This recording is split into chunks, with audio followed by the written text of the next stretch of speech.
Saya sudah 34 tahun menikah dengan Masya cucu 5 Allah. orang. 3 tahun Alhamdulillah. belakangan ini romantisme kami berkurang karena saya merasa suami kurang andil dalam mendidik anak-anak dan terasanya baru sekarang karena dulu suami masih aktif sehingga belum terlihat sifat aslinya. Banyak hal-hal lain yang membuat cinta saya memudar. Bagaimana cara memupuk lagi cinta yang sudah memudar? Oh, Insya Allah. Gampang Bu, memupuk lagi. Ya, setiap ibu merasa, aduh, cinta saya memudar, istighfar lagi. Astagfirullahaladzim, ya Allah. Tarik nafas Bu, buang. Ya, gitu. Terus ibu istighfar lagi, astagfirullahaladzim. Buang lagi Bu. Ya, istilah memudar itu kan kita yang kasih istilah Bu. Maka istilah itu yang harus kita buang dari mulut kita dengan cara hembuskan nafas. Pak, jadi tulisannya memudar itu biar masuk dalam tanah. Ya. Kenapa? Karena sesungguhnya secara alamiah, ya, secara fitrah, ya, kita semakin tua, apalagi perempuan, setelah usia 60 tahun ke atas, ada namanya gairah pasca menopause. Harusnya bergairah.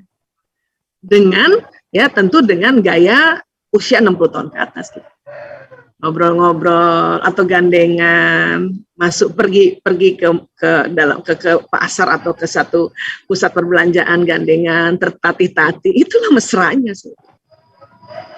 Nah, adapun ingatan-ingatan lalu baru teringat bahwa dia nggak ada andil dalam mendidik anak, dia itu yang perlu difahami bahwa antara suami istri ini yang dimaksud andil dalam mendidik anak itu yang mananya? Karena suami istri ini memang beda gaya mendampingi dan mendidik anak. Yang memang senantiasa mendampingi anak berterusan itu memang ibu. Karena kalau kita belajar tentang beda gaya pendidikan ayah dan ibu itu ada modulnya juga tersendiri ya. Yang pertama adalah bapak-bapak itu adalah penanggung jawab visi pendidikan. Dia penanggung jawab aja. Pelaksana harian memang ibu. Ibu yang nemenin anak, ibu yang berantar sekolah, ibu yang ngasih tahu lagi, emang ibu. Gitu. Ya. Suami penanggung jawab visi pendidikan, apa penanggung jawab visi pendidikannya? Itu tadi, cari nafkah untuk dia membayarkan pendidikan anak. Tapi Bu Aisyah, saya juga yang carikan uang untuk bayarkan sekolah anak-anak. Itu berarti ibu hebat. Ya. Bisa jadi gara-gara kita, ibu-ibu atau istri-istri juga yang carikan uang, dampingin anaknya belajar, itu yang kita langsung sombong. Dan tanpa sengaja verbal kita ngomong ke suami, gaya badan kita ini, bahasa tubuh kita ini juga jadinya sombong gitu, sehingga suami tersinggung. Laki-laki kalau tersinggung atau tanpa sengaja kita pernah ngomong di waktu muda, kita bilang apa-apa aku yang cari uang, aku yang ngurus anak, aku yang itu membuat hipotalamus laki-laki mengkerut, sehingga fungsi sebagai menjaga keamanan itu berkurang. Dikarenakan tersinggung. Jadi artinya ini kalau buat kasus ini ini kan past tense, sudah berlalu. Sekarang juga sudah ada cucu. Ya, maafkan yang masa lalu. Oke. Bisa jadi ada kontribusi istri yang membuat suami kayak gitu. Inilah hukum sebab akibat. Sudah maafkan. Setiap ingat, ya Allah, astagfirullahaladzim, ya Allah. Saya maafkan suamiku, ya Allah, ampuni dia, ya Allah. Dan maafkan diri sendiri, ya Allah, saya maafkan diriku, ya Allah. Itulah muhasabahnya perlu ditambahkan. Kenapa? Kalau kita ingat-ingat masa lalu itu nggak ada, ya, yang lalu-lalu itu ilmu kita belum banyak. Sehingga kalau itu ingat-ingat masa lalu, itu akan nanti membuat luka lagi. Terus mau ngapain? Karena kita udah mulai usia bersama-sama lanjut ini, harus menikmati. Nah, caranya itu tadi, ya, buang kalimat yang namanya memudar tadi, ya, ganti dengan kata-kata, ya Allah, curahkan kasih sayang-Mu, ya Allah, Engkau yang Maha Rahman, Maha Rahim. Minta kasih sayang Allah tercurah di kita. Udah ngomong. Karena ngomong kita itu doa gitu. Dan setiap lihat suami, upayakan selalu ngomong, ya Allah, dialah jembatan surgaku. Dialah yang bikin aku masuk surga, ya Allah. Bukan masuk surga gara-gara mesra dari dulu, enggak. Dia yang misalnya kita lihatnya, misalnya saya sama suami ya, misalnya. Itu saya pakai terus loh.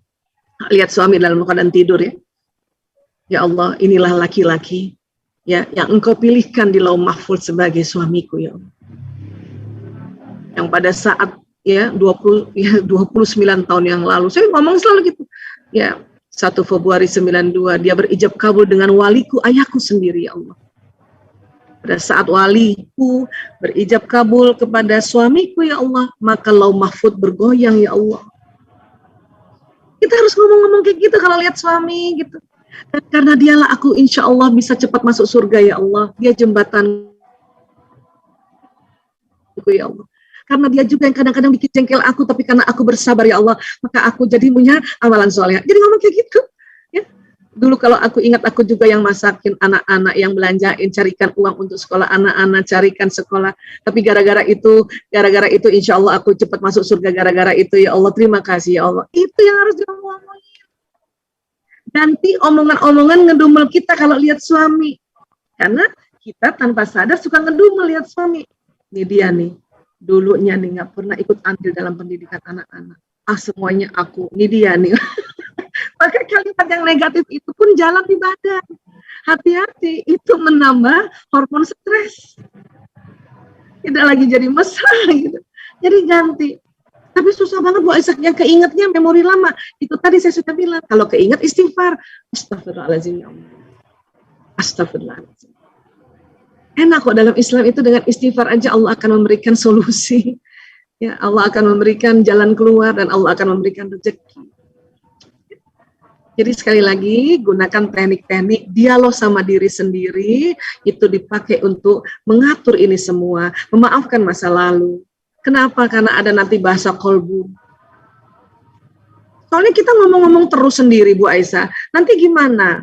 Ya, kira-kira sih suami saya tahu nggak sih kalau saya misalnya tambah cinta pada dia? Tahu Bu, walaupun kita nggak ngomong langsung tahu. Kenapa? Tubuh manusia itu ada sinyal. Dia tidur, ibu ngomong dialog diri sendiri, ibu berterima kasih pada Allah karena suami ini, walaupun dulu suami ini gara-gara dialah aku kerja, tapi gara-gara kerja itulah, makanya kita jadi banyak amalnya. Itu dia lagi mimpi, misalnya lagi tidur, ini sinyal ibu masuk ke otaknya. Jadi mimpikan gitu. Jangan dikira bapak-bapak itu nggak menyesal loh Bu, bapak-bapak nggak sedih loh, lihat istrinya yang kerja, istrinya yang cari uang, itu sedih banget. Cuman karena tersinggung karena omongannya istri, nah udah, laki-laki langsung tuh patah-patah itu. Ya, jadi sekali lagi sinyal ini selalu nyala, apalagi suami istri. Suami istri ini sinyalnya udah selaras, ya, sudah satu frekuensi istilahnya. Maka sekali lagi yang tadi saya sampaikan bahwa bicara dalam hati seperti ini, gitu ya. Ini selain kita ngomong sendiri, dia sampai pada si suami lewat sinyal tadi kan gitu. Sampai. Karena banyak di antara istri itu kepengennya apa yang kita utarakan sampai pada dia. Kalau tadi Bu Aisyah ngajarin cuma ngomong sendiri sampai nggak sampai insya Allah. Dan yakini sampai. Cuman kadang-kadang kita nggak yakin juga, masa sih apa iya ya. Makanya sinyalnya nggak masuk Bu kalau apa iya ya terus. Ya.